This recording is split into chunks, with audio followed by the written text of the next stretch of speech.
Hello there and welcome to the Card Grotto. Today I'm doing some heat embossing on vellum with Wow embossing powder. So to start off with, I have a piece of watercolor cardstock here. This is 4 1/4 by 5 1/2. This is Tim Holtz watercolor cardstock, and I'm just masking off the edges because I want to do some ink blending on the inside. So I've added masking tape all the way around, and I'm going to add the distress inks on the inside. So I'm starting off with Candied Apple. This will be at the bottom of my panel. So just using some small circular motions with the ink blending tool just to add that onto the cardstock. And then I'm using Festive berries on the inside, sort of in the middle I should say. And then I'm going to go in with worn lipstick at the top, and I think this combination works really nicely for Christmas. It's quite deep at the bottom and then goes sort of more towards a sort of pinky red at the top. I think it's really pretty. And I'm using distress cardstock here, the watercolor cardstock, because it's made to be used with distress inks, and I think the distress inks work really well on it. They blend really nicely, and I like that it's a bright white as well. So just finishing up, making sure that the blend is really nice in between all of the colours. And then I want to add a little bit of shimmer to this, so I'm going to use the Iridescent shimmer from Altenew, and I'm just spraying that from quite far above. Just going to add a soft sheen onto that. And then before this dries, I want to remove that masking tape. Because it's made out of paper, I want to make sure that none of the wetness from the spray gets underneath that. So just removing that, being really careful not to get any ink onto the outside edges, because I want that to be really nice and bright white around it. So next I'm going to work on my focal point. And I've got a piece of vellum here in my mini MISTI, and I'm using this stamp set here. This is the Festive Poinsettia stamp set from Altenew, and I really like that large poinsettia image, and I thought it would work really nicely stamped onto vellum. So just placing that in my mini MISTI, and then I'm going to use an anti-static powder tool to add that onto the vellum.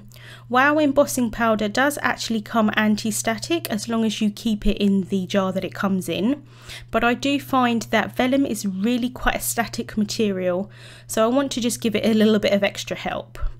So I'm going to ink up my stamp here with the Wow embossing ink. This is a clear sticky ink, and the embossing powder is going to stick really nicely to it.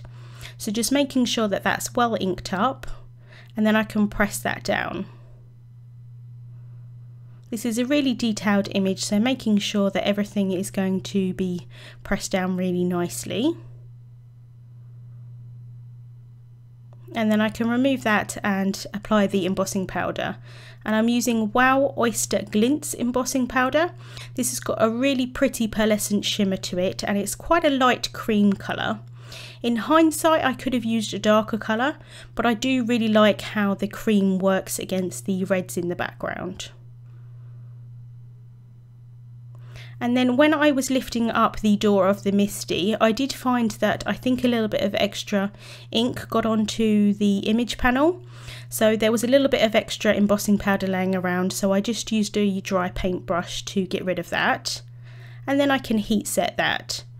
And I do like to be careful when heat setting on vellum, because I do find that it warps quite easily. So I'm just making sure that my heat tool is really hot, and then going over that image quite quickly but carefully at the same time.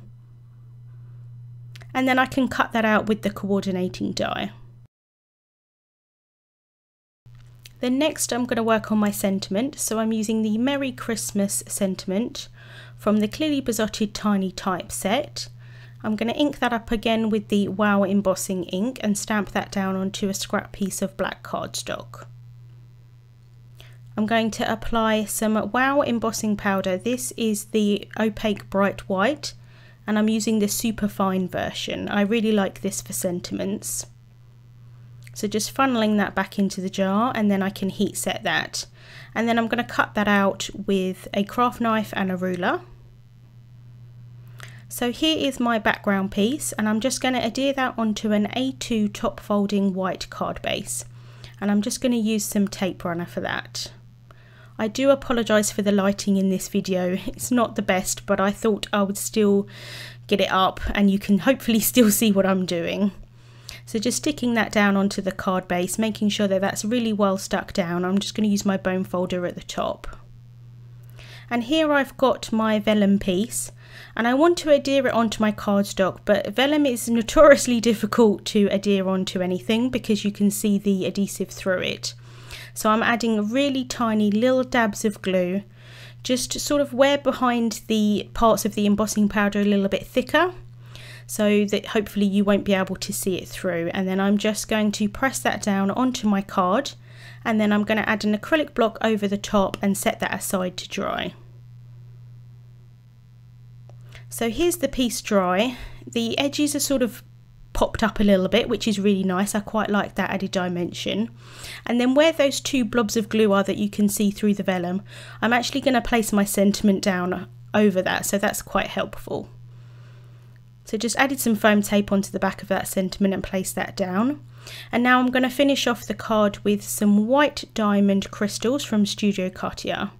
I thought that the colours in these worked really nicely with the cream in the embossing powder. So that's the card finished for today. I really like the subtle shimmer on this card. It is difficult to see on camera or in the photos, unfortunately, but in real life it's really pretty. So links to the products that I've used will be in the description bar on YouTube and also over on my blog. Thank you so much for watching, and I'll see you soon.